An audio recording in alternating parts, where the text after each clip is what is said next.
What's up YouTube? Welcome back to my channel. In this video we're doing a total cost breakdown, in-depth, detailed video on every single penny that went into building this house from the ground up, from start to finish.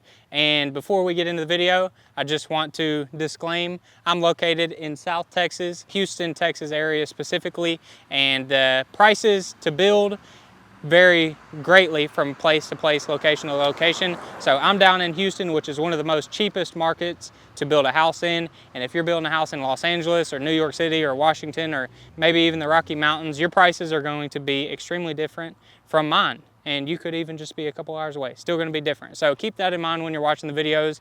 But other than that, I will just say I was the general contractor on the build. I was the true general contractor. I ordered all the material, scheduled all the subcontractors.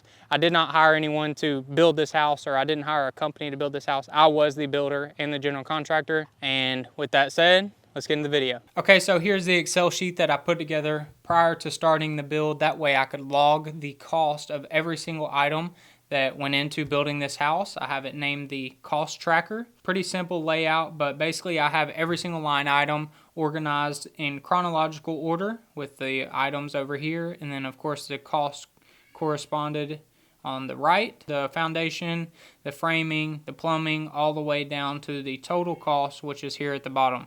So I'm just going to go through this Excel sheet and reveal the total pertaining to that line item and just talk a little bit about the cost that went into that specific line item. So first we have the lot purchase cost at $27,000. About 11 months ago, I purchased a tract of land in a subdivision that had 2 buildable lots.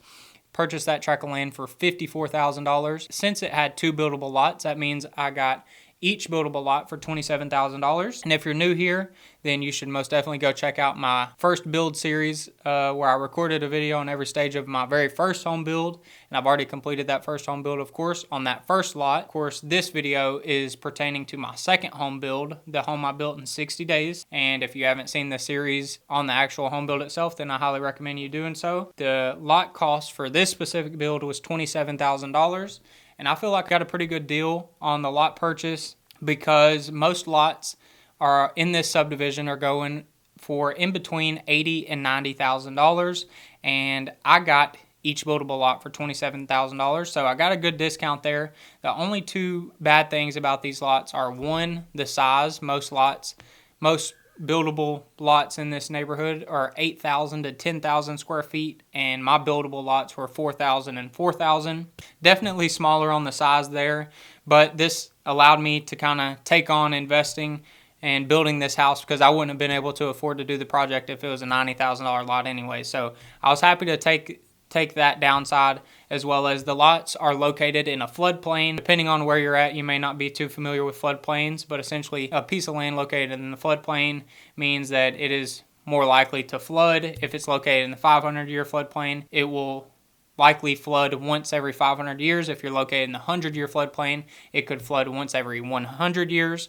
So these lots were in the 100-year floodplain. Builders and other people may have passed up on these lots because it's a little bit harder permitting-wise to build houses in the floodplain, as well as if you do build in the floodplain, there's that ongoing possibility once the house is finished and you're moved in that your house may flood.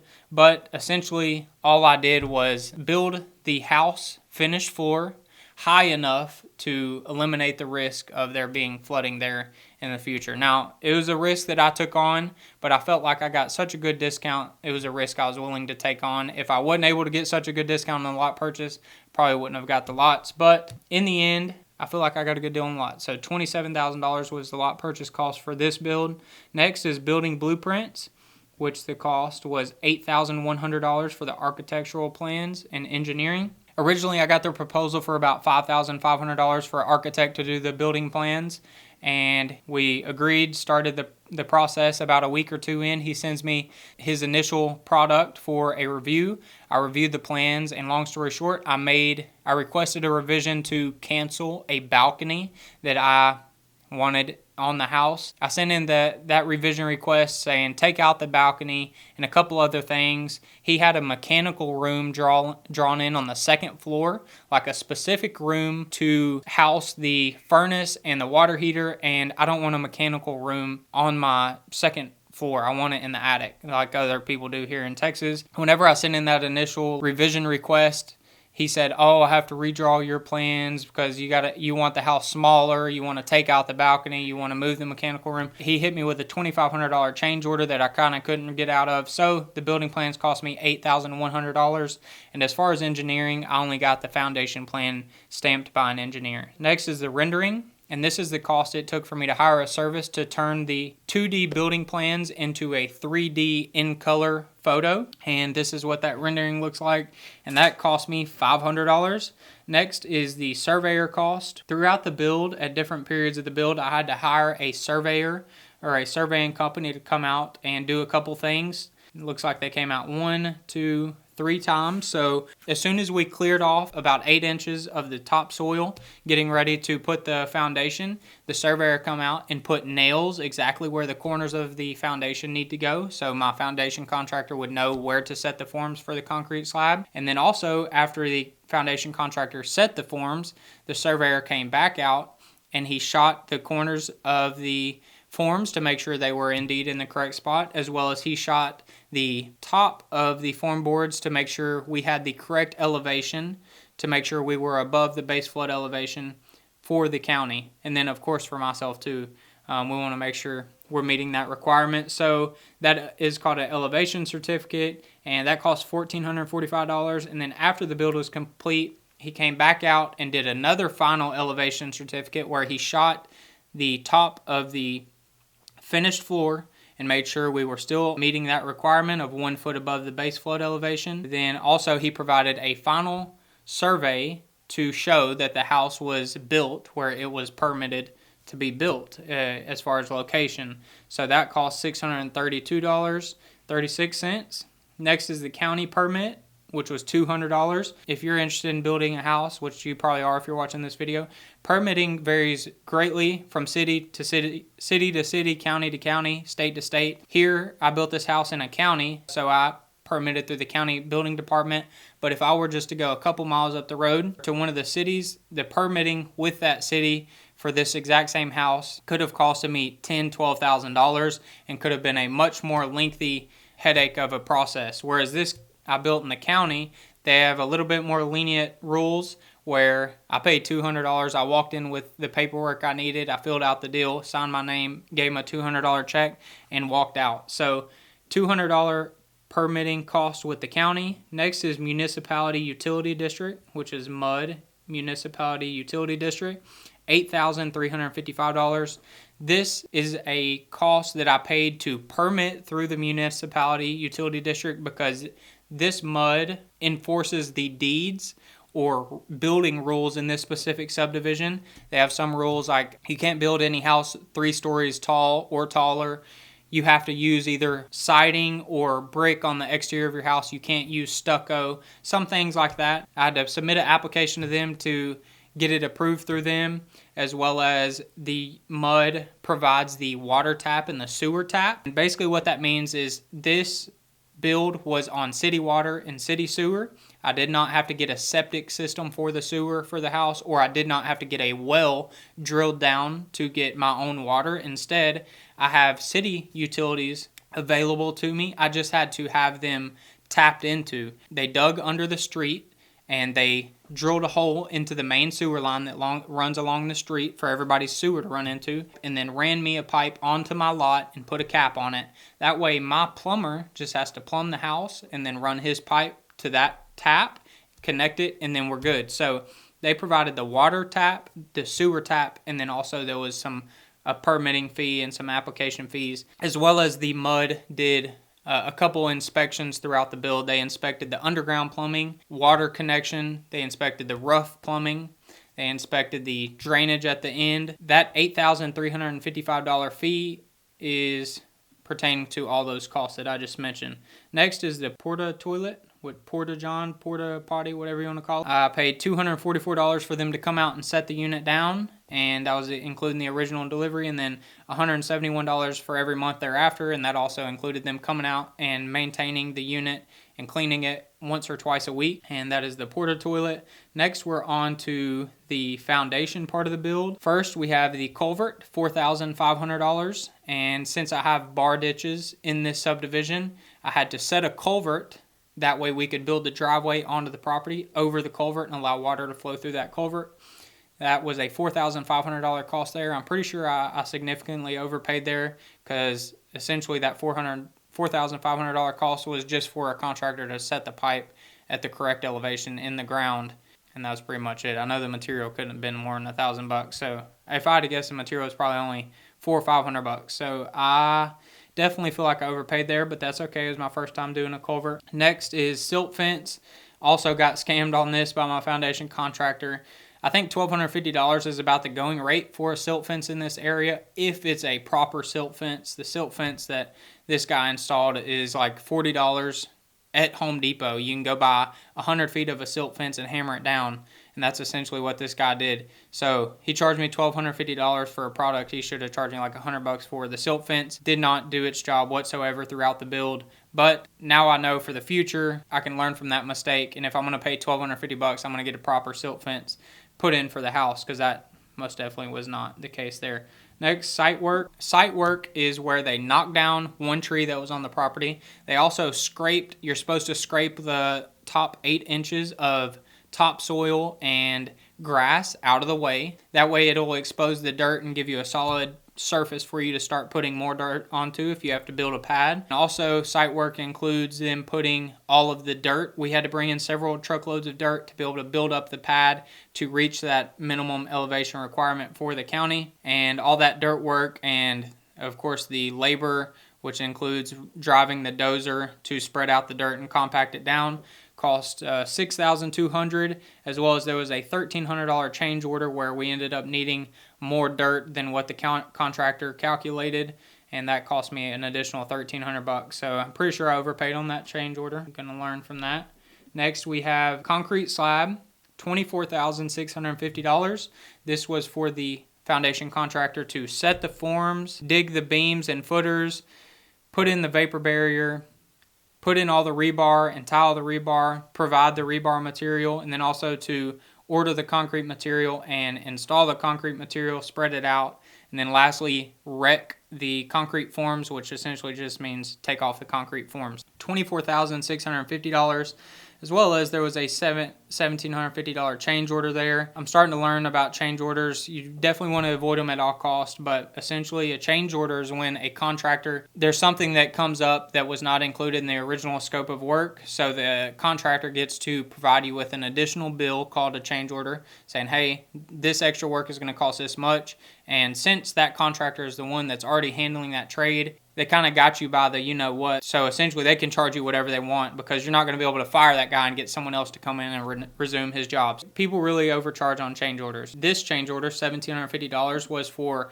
the concrete contractor to wall the back of the foundation and also wall up the side of the foundation. That allowed me to not have to put a retaining wall in on those sides of the house like I did on the last home build. Let's see what the total foundation cost for this build was. $39,650 was the total foundation cost for this build. Next, we're on to framing. I purchased $10,140 of lumber from Home Depot.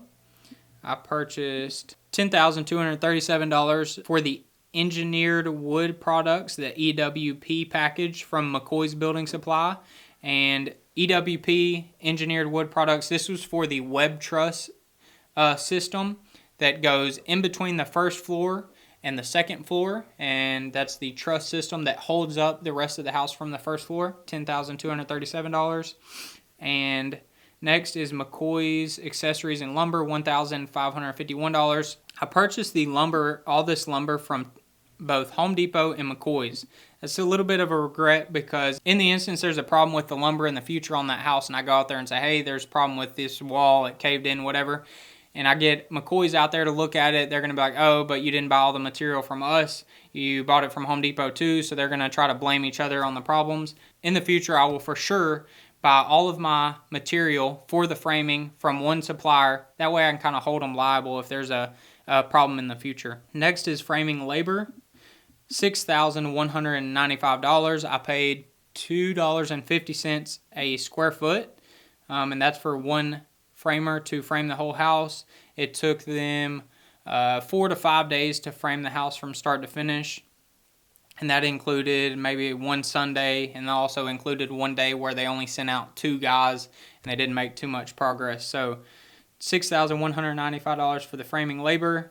And then I paid them an additional $350 another day to come out and touch some things up. They needed to maybe install some pocket doors or change some rough openings that I did not correct them while they're on site, so I had to pay them to come out an additional time, $350, as well as I paid the same guys that came out to clean the site, clean all the trash up, put it in the dumpster. They were willing to do that, so $350. Then McCoy's return, I made a return to McCoy's for $1,097.12. On my last home build, I threw all the extra material away, and on this home build, I made several returns that probably amounted to about $2,000, in between $2,000 to $3,000. So I'll definitely be making returns in the future to save me some money. And the total cost for all of the framing is $27,376.65. Now we're down to the plumbing cost.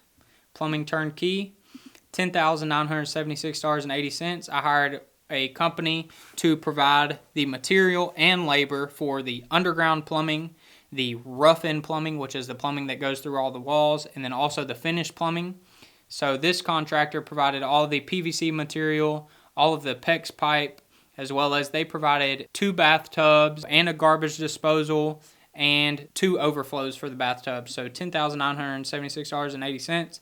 And then I provided the sinks, $544.93. That is for the kitchen sink. And then 4 bathroom sinks.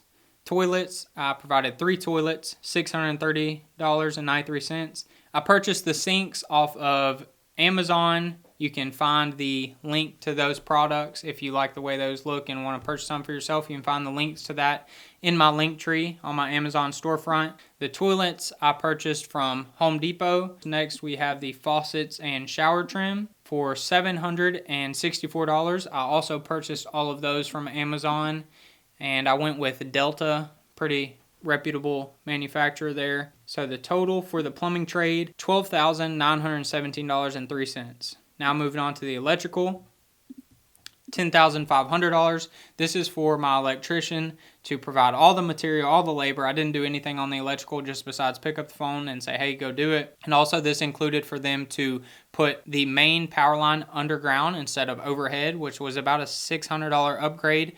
A lot of people will run the main power from the utility pole to the house, and it'll be an overhead line. It'll be an ugly overhead power line. Well, I paid about $600 extra for the electrician to trench and run a pipe and run the electrical line under the ground of the house just to make it a little cleaner look, as well as the electrician provided all the material needed for the house. Also, they did the temporary electric pole rough-in electrical, which included all the wires, all the outlet boxes, and at the end, the finished electrical, which included all the other material associated with electrical. $10,500. Next is HVAC, and that cost $8,970, and they provided all the material and labor. Everything to do with heating, venting, and cooling, $8,970.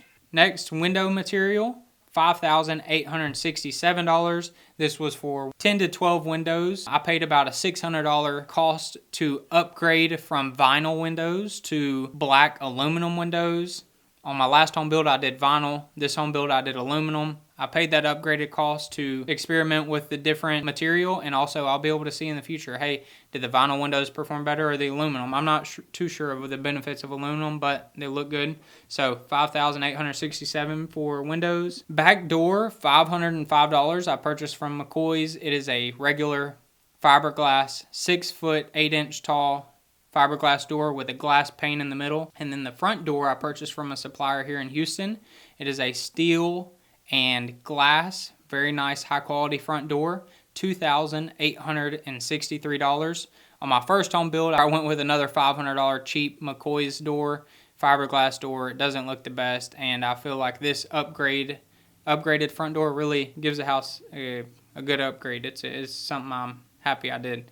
Next is siding, sheathing, and cornice material, and that cost $9,832. And this was the James Hardie lap siding, also the 4x8 panel siding that I did on the front of the house, around the garage, and then also on that second story, and also the cornice material, which was the soffit and fascia. And for this home build, I did another little upgrade there where I did a wider soffit and then also a wider fascia board. On my last home build, I did a 1x6 fascia. On this home build, I did a 1x8. And then also on my last home build, I did about a 16-inch overhang with the soffit. And on this home build, I did a 24-inch overhang on the soffit. So upgraded cost there, more square footage equals more cost there. And then I paid one turnkey contractor to do the labor to install the siding, the cornice, the exterior doors, and the windows. $4,442. It took them about 5 days to do all of this. And here in Texas, everybody does things different wherever you're at. But here in Texas, that one contractor installs all of those items. Next is the siding return of $529.34. That brings the grand total for windows, exterior doors, siding to $22,980. Going on down, now we're on to the roof. Roof deck material, $787.45. This is for 7/16 thick OSB, essentially like half-inch thick OSB, and also the decking clips, one box of decking clips to hold all the edges together. And then roof deck labor, $950. It was like 3 guys. They knocked the roof deck out in one day. And standing seam metal roof, $14,000. Quite an upgrade here on the home build, whereas I could have went with a shingle roof and paid about $600 or $6,500 for a shingle roof to be installed. And of course I paid standing seam metal roof $14,000, so about an extra $8,000 to $9,000 for this upgrade. But I'm really happy with how the upgrade turned out for the standing seam metal roof. So the total roof cost on this build, $15,737. So next we have spray foam insulation, which was $3,385. On my first home build, I did batt insulation in the walls and sprayed in insulation in the attic. On this home build, I upgraded about a $600 or $700 cost to open cell spray foam insulation. And I just wanted to experiment with the product, considering I've never used it before. I'm happy with how everything went, but looking forward, I will likely just use batt insulation and the traditional fiberglass insulation on the future projects, because I know that in the instance there's any kind of roof leaks or water leaks from the exterior, it will be a lot harder to find and it will show up a lot slower with spray foam insulation. So just say if there's a roof leak, that water may not come through the foam that's on the roof, sprayed onto the roof deck for just say several months, depending on how big the leak is, and that may cause further damage to the roof rafters and roof decking and a lot bigger repair. Whereas if you just had traditional sprayed in fiberglass insulation, that roof leak would be visible immediately. You'd be able to make a quick repair without having a lot of water damage. So for those reasons, I'll likely use regular fiberglass insulation in the future, but I'm not mad with how I went. My decision on this build with spray foam insulation, I'll just, kind of learn from my mistakes. It wasn't a mistake, but just something I'm happy I learned from. I'll use fiberglass insulation in the future, but that cost $3,385. Now down to drywall. The material was $3,700, half-inch drywall. I paid one contractor to hang the drywall, tape and float the drywall, and also texture the drywall. Hanging the drywall took 2 days, and that was completed by a 2-man crew. Tape and float the drywall, that was completed in 2 days by a 2-man crew. And then texture the drywall was completed in just a couple hours by a couple people who had the texture truck. And I paid them, I believe, 60 cents per square foot. It was about 9,000 square foot, which come out to $5,225 in labor. And then also I paid that same contractor $200 to come out a separate time after the carpenters banged up some of the drywall during their part of the trade. And I paid them an additional $200 to do those touch-ups. So the total for the drywall part of the build was $9,125. Now we're down to paint. Exterior paint, $3,250. Interior paint, $3,250, and then I paid an upgraded cost to go with Big Stretch Satchco caulking, or whatever it's called.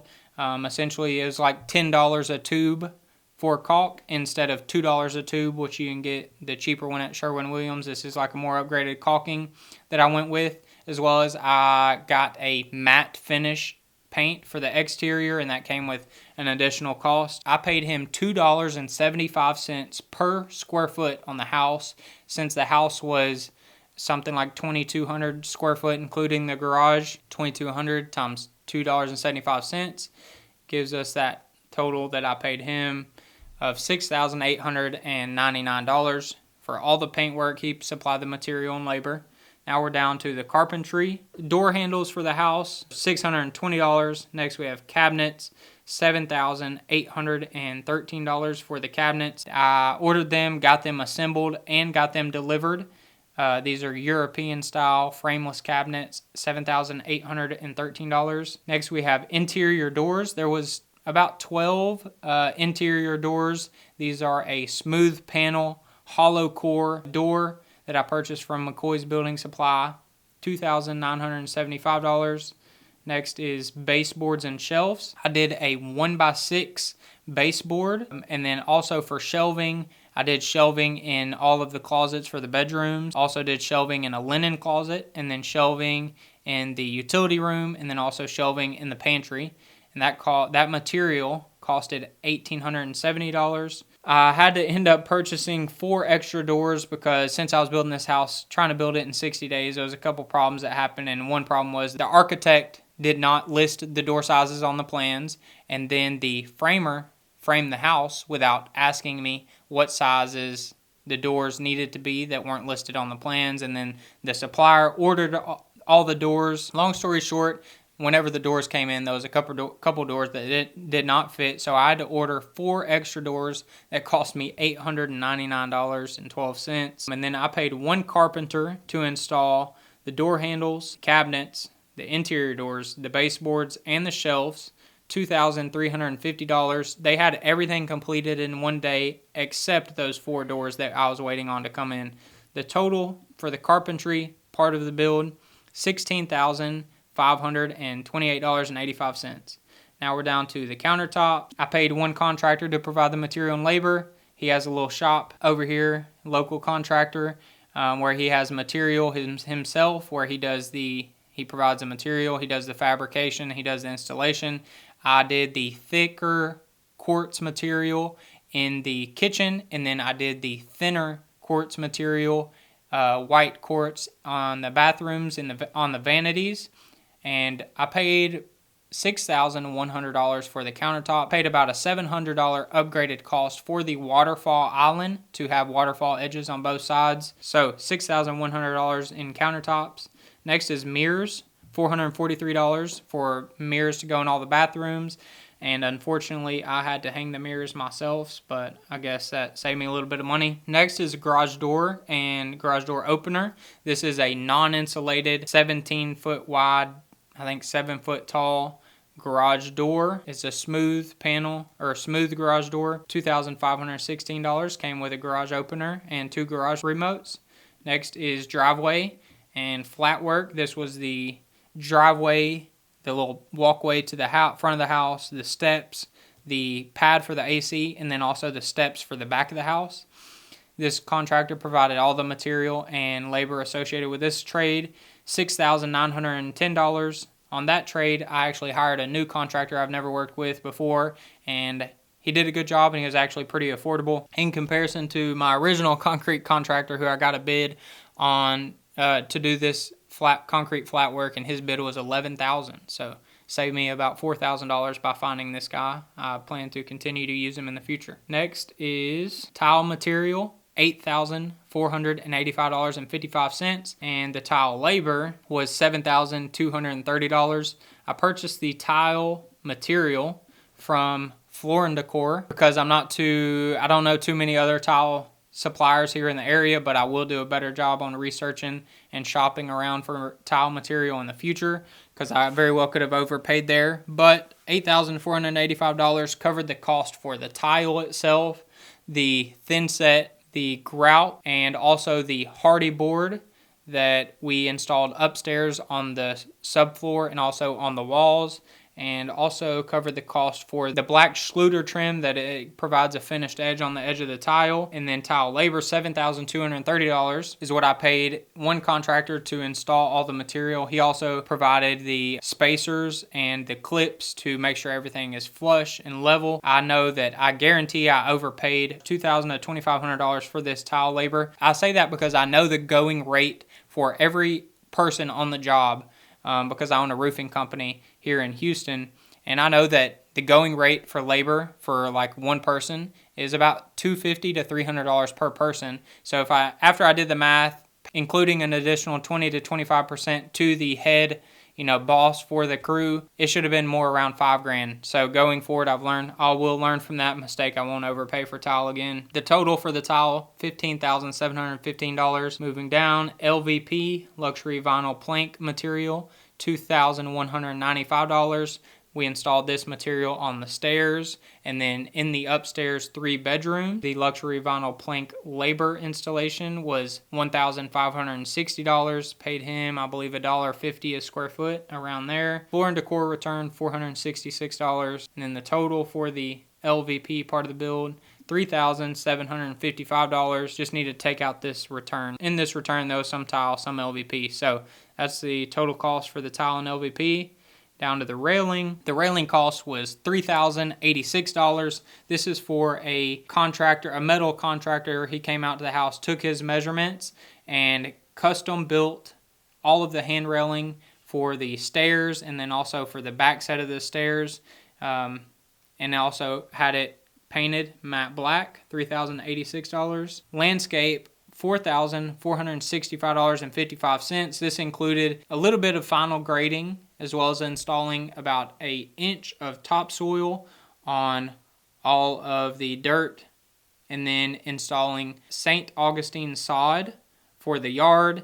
We also installed 2 rock bed areas where we did 2-inch limestone rock, and to the right of the front door we installed a big $300 rock, and to the left of the door we installed 4 plants. Not sure the name of these plants, but feel like they look good. And that was pretty much the scope of work for the landscape, and that cost me $4,465.